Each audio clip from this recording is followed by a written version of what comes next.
Hey, how you doing? This is Tom, and this is Tom's Radio Room Show, and I managed to get this radio up and running.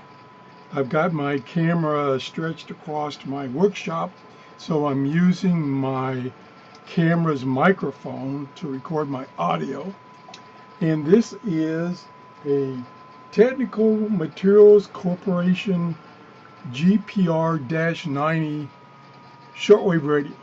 It's medium wave band and shortwave band up to 31 megahertz. And it weighs a ton. It's been sitting in this position on my old workbench for probably 15 years. And I hooked it up this morning. I'm using my MFJ 31-foot vertical antenna.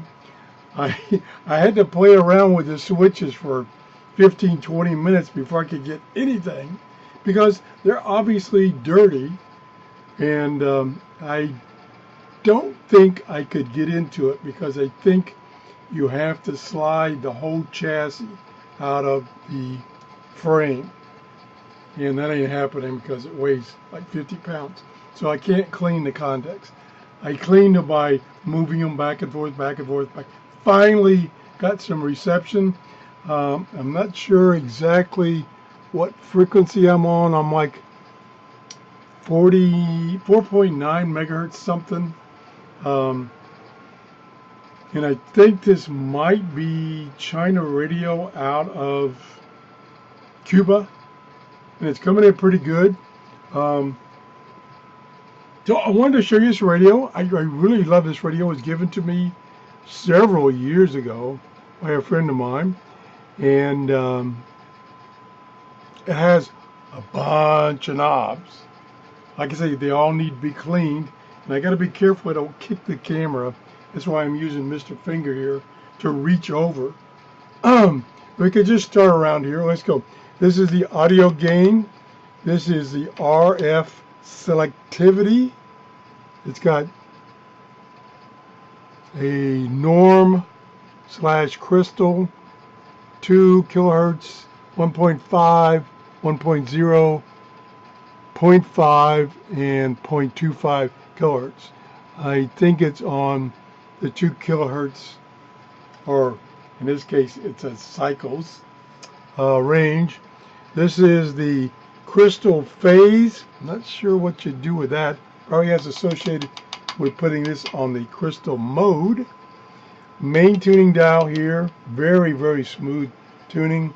Band spread, very large band spread, so you can really tune in. This is the range select, or band select. This is the antenna tuning, which I did a few minutes ago and I haven't done it since, so I might need to tune that up again. This is the receive / send switch.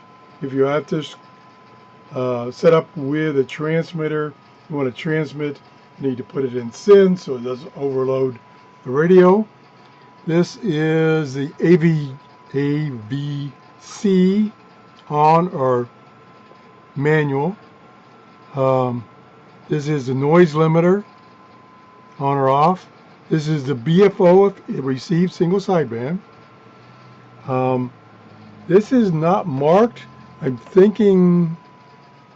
not sure what that is. It might be the band spread dial calibrator. Over here we have the audio spread bandwidth. Here's RF gain.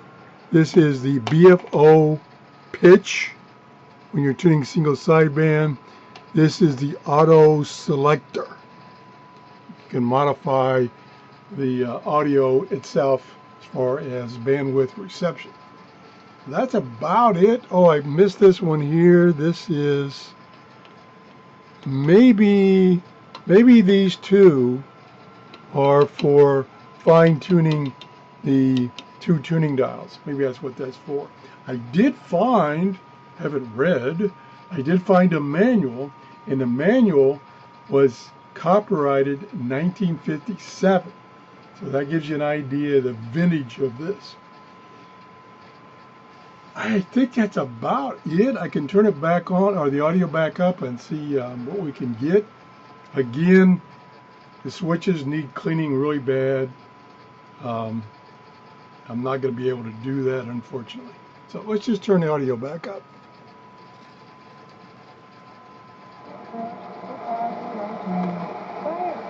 Sounds like it drifted a little bit. I'm reaching.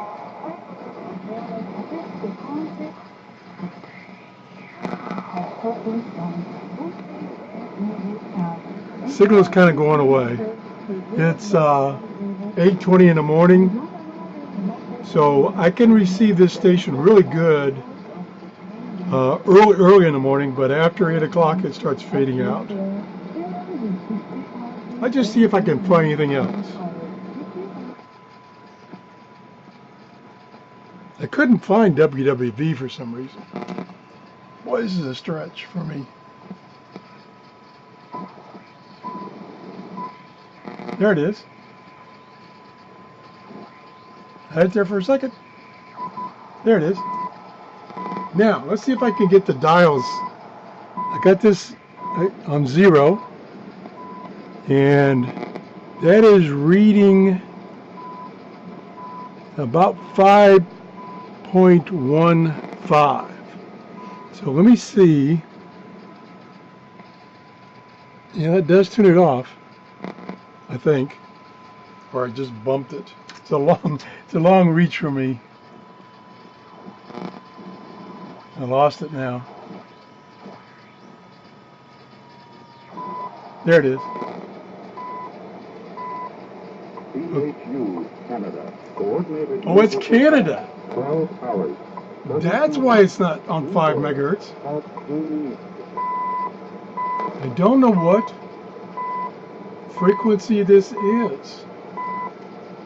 I know Canada has one at 3.333, but this is more like 5.1 something. I have to look that up later. So let me go back. I'm getting Canada. I should be able to get the one in Colorado in the US. Should be right down here. No. It's really overcast this morning. I hear something right there.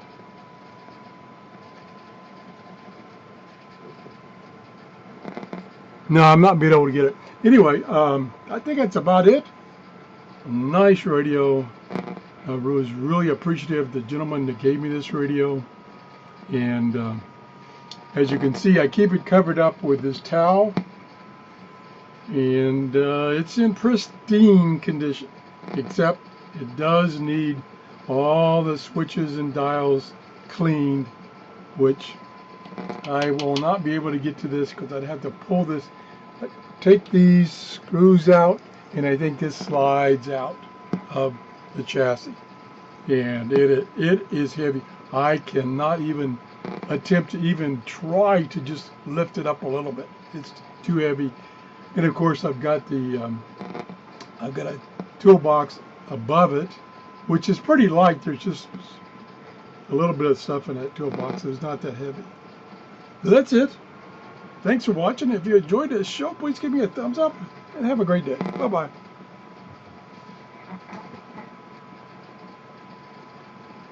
Oh, I was going to do one more thing. I was going to change the lighting so you could see what it looks like. My lighting is not correct for this. So let me just turn a light off here. See if that gives you a better picture. Now, let me try one more thing. Just trying to get it a little darker. There we go. So this dial is very easy to read, very bright, big S meter right here in the middle. The lettering is nice. Why new manufacturers of radios are doing this gray on black or gray on gray, I don't know. This is This is, yeah, it's white. It's white. Why can't they use white? All right, I think that's about it. We will say goodbye. Bye.